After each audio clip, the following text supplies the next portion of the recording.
Oi pessoal, bem-vindos a mais um vídeo da RPG Planet. Eu sou a Lina. Eu sou o Cello e hoje voltamos com a série Ícones de D&D. E o ícone de hoje é o Boris! O Dragão de Tyr.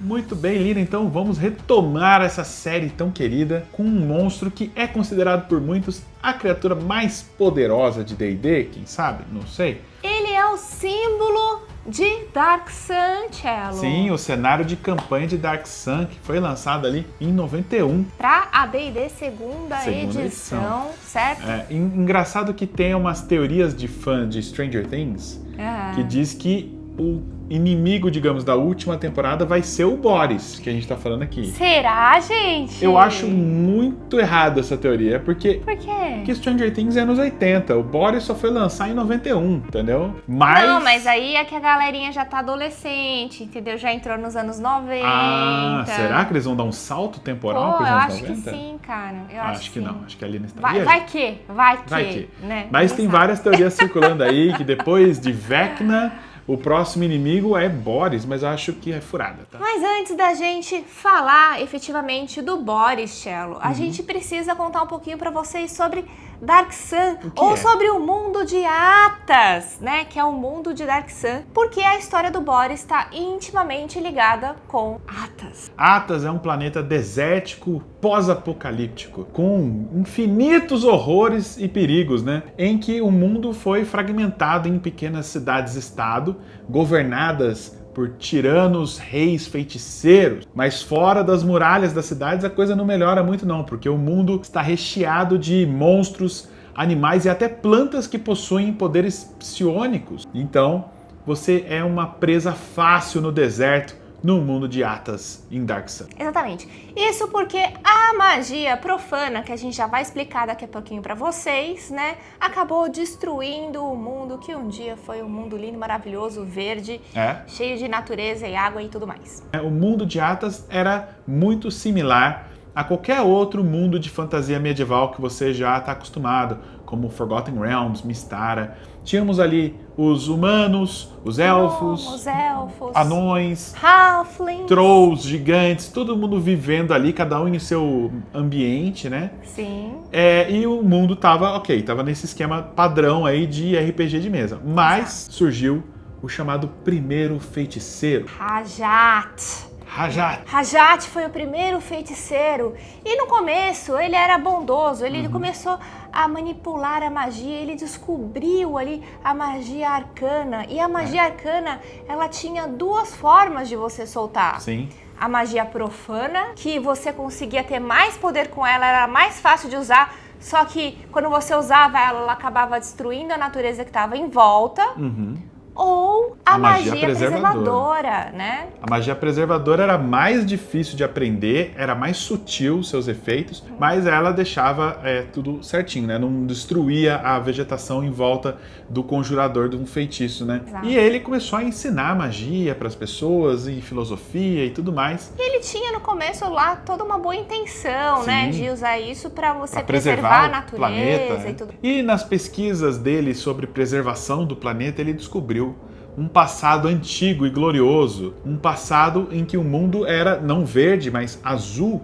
A Era Azul era uma era pré-histórica em Atas, em que o mundo era todo quase que um grande oceano, era tipo Waterworld, assim. E quem que vivia em ilhas paradisíacas lindas no meio desse oceano maravilhoso azul? Os Halflings, né, como a gente diz.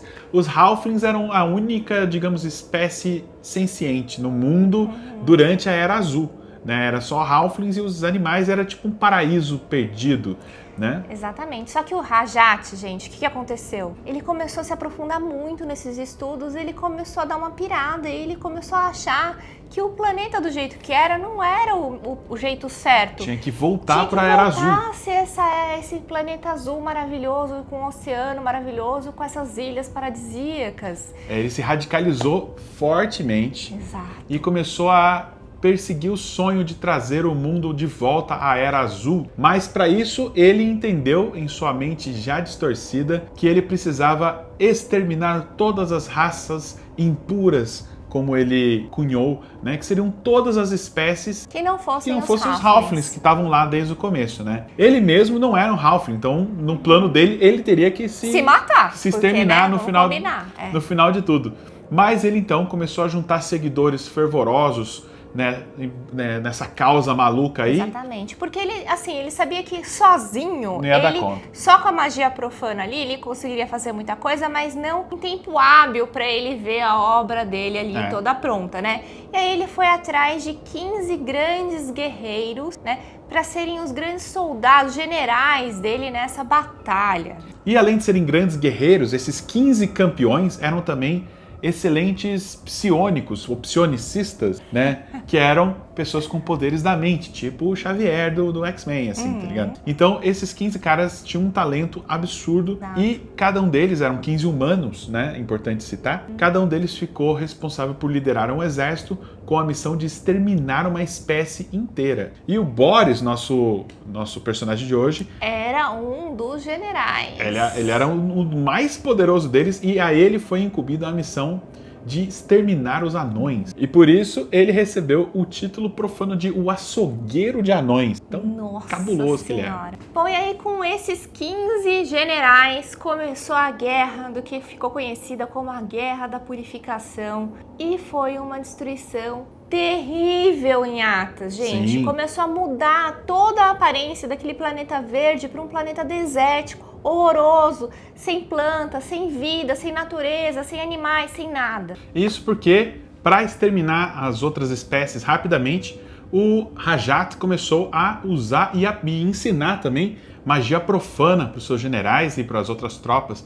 E a magia profana é como se fosse uma arma de destruição em massa, né? Ela simplesmente suga a vida. Vai sugando a vida, então assim, vai acabando as plantações, vai acabando terra fértil, tudo, e os povos vão morrendo mais rapidamente, assim. O poder do Rajat chegou a crescer tanto que ele, usando a torre, uma torre mágica lá, ele conseguiu até absorver parte do poder do sol para aumentar o poder dele, e por isso que o nome do cenário é Dark Sun, porque ele conseguiu... Aquele sol vermelho, né? Ele conseguiu escurecer o sol para ficar aquele sol vermelho, assim, e ele usou todo esse poder para vencer essa guerra, mas a guerra deixou o mundo devastado. Completamente devastado, desértico e sem vida. E aí, gente, é que acontece um evento, Cello, que é a revolta dos generais. Sim. Por quê? Porque o Boris descobriu que o plano real do Rajat que era exterminar todas as espécies, inclusive os humanos, que era só para os Halflings ficarem ali em Dark Sun, na verdade, né, em Athas. Exatamente. E eles estavam prestes a terminar aquele genocídio terrível deles quando os campeões ficaram sabendo dos planos verdadeiros e foram armar uma emboscada na fortaleza de Rajat. Os 15 guerreiros campeões das tropas ali do Rajat se juntaram e atacaram ao mesmo tempo. Só que o Rajat era muito poderoso, muito difícil de destruir, né? Era o primeiro feiticeiro ali de Athas. Mais poderoso. Né? Então, assim, quase impossível, mas eles conseguiram uma façanha que foi separar a alma do corpo de Rajat. Isso. A alma ficou presa numa espécie de lente mágica e a alma foi parar num plano paralelo, num plano extradimensional, que é tipo uma dimensão prisional, assim, né? E o corpo dele foi reduzido para caber dentro de uma orbe que ficou ali sob a tutela do próprio Boris. E a partir daí, o Boris começou, então, a liderar esses generais, né? No que sobrou do mundo, né? Exatamente, e a ser ali o grande rei do mundo, né? Isso. Só que com o passar do tempo, a própria lente que aprisionava Rajat emitia uma certa magia. E o Boris entendeu que essa magia, se ela crescesse muito, o Rajat ia sair de lá. Ele ia conseguir soltar-se das suas amarras extradimensionais e voltar para o mundo. Ele falou, isso aqui é muito poderoso, eu preciso ficar poderoso o suficiente para conter o retorno de Rajat, porque se ele voltar, ele vai voltar com uma sede de vingança terrível. Exato. Né? Então ele começou a aprender magia profana. E ao aprender magia profana, ele descobriu uma forma de alimentar o poder dele através não da magia profana destruindo a natureza, mas se alimentando de almas. Ele conseguiu fazer as orbes de obsidiana, umas gemas mágicas que faziam essa conversão. Ele poderia soltar suas magias profanas à vontade, só que em vez de destruir vegetação, ele ia destruir pessoas. Porque né? a vegetação era escassa e Já as pessoas escassa. ainda existiam. Ainda existiam pessoas, a vegetação já tinha ido praticamente para o saco. Então ele fez isso e ele também descobriu o caminho para o poder absoluto através da mistura de psionismo e magia profana, que é um lento e árduo e doloroso processo de metamorfose. Exatamente, e de se transformar em um dragão. Sim. Porque dragões em Dark Sun não são naturais. Você consegue só ver um dragão a partir desse tipo de processo de transformação. Qualquer dragão que existe em Atas foi um dia um humano feiticeiro ali, né, que aprendeu magia a ponto de realizar essa transformação. E ele ensinou esses métodos macabros para os outros 14 campeões. E cada um deles começou, né? Cada um tá meio que num estágio diferente dessa metamorfose. Ele não vira um dragão de uma hora para outra, né? Não, demora muito. Tá? Ele começa, tipo, alongando os membros. Ele vira, tipo, um draconato, basicamente, assim. Exato. Um ser meio híbrido entre humano e dragão. Vai crescendo, ganhando tamanho até virar um dragão total. Exato. Mas é importante ressaltar que o único que conseguiu chegar ao status de dragão ancião foi o Boris, né? Sim. Ele é a criatura mais poderosa de Dark Sun. Exatamente. E ele acabou nomeando os outros campeões para serem os chamados reis feiticeiros, que são os, digamos, estadistas, né, que cuidam das 7 cidades-estado que sobraram depois da Guerra da Purificação. E ele em si, agora já, né, se transformando em dragão, ele precisava criar um covil para ele, né? Então, ele foi procurar um lugar mais inóspito possível para criar a fortaleza dele. E essa fortaleza, Tchelo, não fica em qualquer lugar. Realmente ela fica isolada num lugar conhecido como Mar de Pó ou Mar de Areia. Depende da tradução. Entre ali, né, rios de lava. Não tem história de ninguém que conseguiu ir até lá, gente, porque ninguém consegue voltar vivo, né? Pra contar. O lugar, a fortaleza é conhecida como Urdraxa. Urdraxa é como se fosse aquela cidade perdida. E dizem que é um paraíso na Terra. É uma cidade no meio do lugar mais inóspito, mais impossível de chegar, mas quem chegar lá vai se deparar com um verdadeiro oásis, um jardim lindo, magnífico, né, cercado por muralhas, onde lá, né, dorme o dragão, como ele é chamado, porque ele é o único dragão verdadeiro aí do seus mundo, tesouros, né? guardando seus tesouros e seus segredos terríveis, né? E aí, você tem coragem de ir na fortaleza do Boris? Ir pra fortaleza do Boris, só de chegar lá já é uma missão quase impossível. Chegando lá, você ainda tem que enfrentar os mortos-vivos que ele cria, mas a gente vai chegar nisso daqui a pouco. O Boris, agora como dragão, ele precisa manter o seu poder, precisa garantir, né, que o Rajat vai continuar preso lá na lente, né, que a órbita lá segura, não sei o quê. Então, dizem que ele tem que consumir 1000 almas humanas por ano para manter o poder dele. E ele cobra, tá? Ele vai nas cidades-estados lá dos reis generais dele lá e fala: fulaninho, cadê minha oferenda? É tipo imposto, né? Se não pagar a oferenda direito... É punido severamente.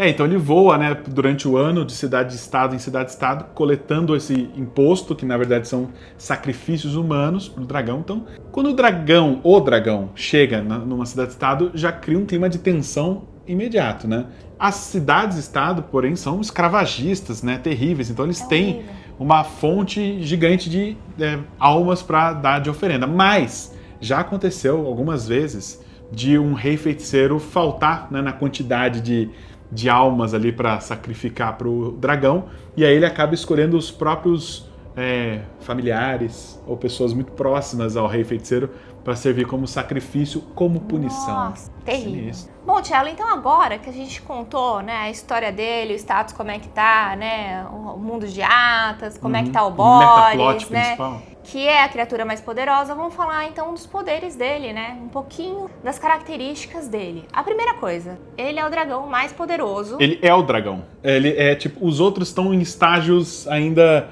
intermediários de se tornarem dragões. Ele é o único tipo, não verdadeiro, mas ele é o único considerado dragão. Tanto que chamam ele de o dragão, né, no mundo todo. O dragão tá vindo, você já sabe de quem você tá falando. A segunda coisa é que ele sabe todos os feitiços existentes. Todos. Ele é muito, muito poderoso e aprendeu, talvez até com os materiais que o Rajat deixou para trás, ele foi capaz de aprender todos os feitiços do livro. Você tem um livro do jogador aí, ele sabe todos os feitiços. Se você quer saber de uma pessoa que entende sobre poderes e que tem poderes psionicos, também te apresento o Boris. O Boris também é então, level 30 de feiticeiro, level 30 de Psion, né, de psionico, e já foi um grande guerreiro também, né? Então ele sabe todos os truques de psionismo também, conhece todos. E não bastasse isso, ele ainda é um dragão ancião. Então ele tem todos os ataques que um dragão normalmente tem, né? Com as garras, a mordida, a cauda, a asa, tudo aquele monte de ataque que o dragão tem e o seu sopro. O Boris tem um sopro diferente dos dragões comuns aí que você conhece. Ao invés de ser de fogo, né? Ao invés de ser fogo, ele sopra areia quente, assim, um jato. Que derrete. Um jato violento de areia quente que separa a carne do osso, assim, uma coisa violenta. E não acabou aí. Não. Ele ainda tem muitos itens mágicos que ele, né, roubou do Rajat quando eles derrotaram ele. Varinhas de ilusão, varinhas de petrificação. E ele tá sempre preparado pro dia que o Rajat retornar. Então ele é meio paranoico com a segurança da fortaleza dele. Exato. Por isso que ele tem um monte de elite lá protegendo a fortaleza dele, né? Bem lembrado. Ele tem o poder de transformar os seus asseclas mais fervorosos em liches. Então ele tem um monte de liche ali em volta na fortaleza dele, né? E ele, além da orbe de obsidiana, porque eu acho que sem dúvida é o item mais poderoso dele. É o que transforma a magia, as almas, né? Em magia arcana. Magia arcana, para ele poder ter mais poder. Ele tem a espada, Cello. Sim, ele tem a espada que ele usava na época que ele era um grande guerreiro. Matava os anões. A espada dele chama a Ruína de Hakard, que era o nome de um antigo rei anão. A ruína, então ele já matou muito anão com aquela espada. E a espada tem o poder de aprimorar os sentidos de quem estiver usando. Então vamos para os ganchos de aventura aí envolvendo o dragão Boris. Começando aí com uma missão de infiltração na fortaleza de Urdraxa aqui. É uma missão quase suicida, mas que para um grupo nível épico talvez seja possível chegar lá. De repente você tem várias formas, né, de fazer o grupo querer ir atrás do dragão. Vingança, de repente algum familiar seu foi sacrificado para o dragão. Ou você pode ter escutado os sussurros de Rajat pedindo para que alguém liberte-o de sua prisão extradimensional e você vai lá cumprir essa missão. Outra possibilidade é você ser um dos asseclas de outro rei feiticeiro que quer tomar o lugar do dragão como grande líder e, de repente, você ouviu boatos de que o dragão estava doente ou estava cansado, alguma coisa assim, e esse é o momento de atacar. Então, primeiro de tudo, você precisa cruzar o mar, né, o famoso Sea of Silt, né, ou mar de areia, o mar de pó. O Mar de Pó é um grande oceano que secou e sobrou só um pó super fino que é capaz de te afundar para baixo como se fosse líquido.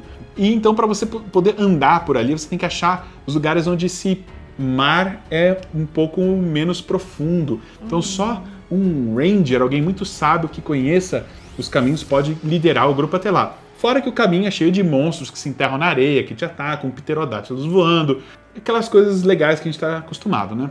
Se você chegar, né, no centro desse mar onde está a fortaleza, aí você ainda tem que encontrar o povoado que mora lá. Tem um povo tipo os Draxans que estão lá. Mas você tem que lutar contra os liches todos que tem Os liches você só vai encontrar ainda nas câmaras internas da grande fortaleza. Você precisa lidar com a população fervorosa dos Draxianos que moram lá na fortaleza do dragão e que cultuam ele como um deus. Que é como se fosse um culto do dragão que tem lá, que rola lá. Então você pode tentar se infiltrar, né, fingir que você é um deles, ou usar a invisibilidade para se infiltrar, parapibabá. Quando você chegar na cúpula interna dele, aí você enfrenta os mais de 10 liches que estão lá esperando vocês. Falei que é nível épico o negócio. Eu acho que não é uma missão pra você vencer, mas talvez seja uma missão pra você fazer aquele sacrifício heróico, matar o dragão ali e morrer dentro da boca dele, fazer aquele final de campanha épico, bonito. É difícil. O seu plot é difícil também. Mas pensando um pouco também na história, né? Que tem a magia preservadora e a magia profana e tal. De repente, alguma coisa de que tem uma profecia de que a magia preservadora seria capaz de começar a replicar árvores, restaurar a natureza e tal. Só que ela precisa começar a ficar um pouco mais forte, porque ela é sutil, né? Então, ou talvez mais pessoas ali fazendo ao mesmo tempo. Então, ter alguma coisa relacionada a isso, sabe?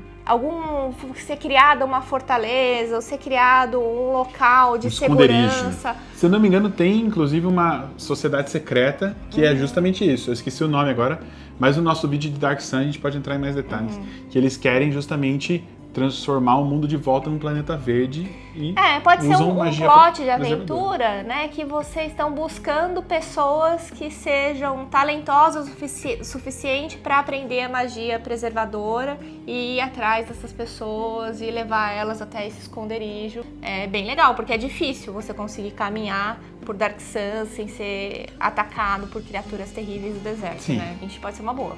É isso aí. Então esse foi o nosso vídeo de Boris, o Dragão. Espero que vocês tenham gostado. Deixem aí nos comentários se vocês já jogaram Dark Sun, se já encontraram esse terrível ícone de D&D pelo caminho. Nossa, eu tenho memórias muito boas de Dark Sun, com o Anandi mestrando. Grande abraço para Anandi. Daniel Anandi. E eu fiquei com muito medo. E realmente ele deu aquela sensação de deserto, de sede, nossa, de dificuldade, de não conseguir soltar magia. Foi muito legal essa campanha que a gente jogou com ele. Então é isso, gente. Beijo. Até a próxima. Tchau.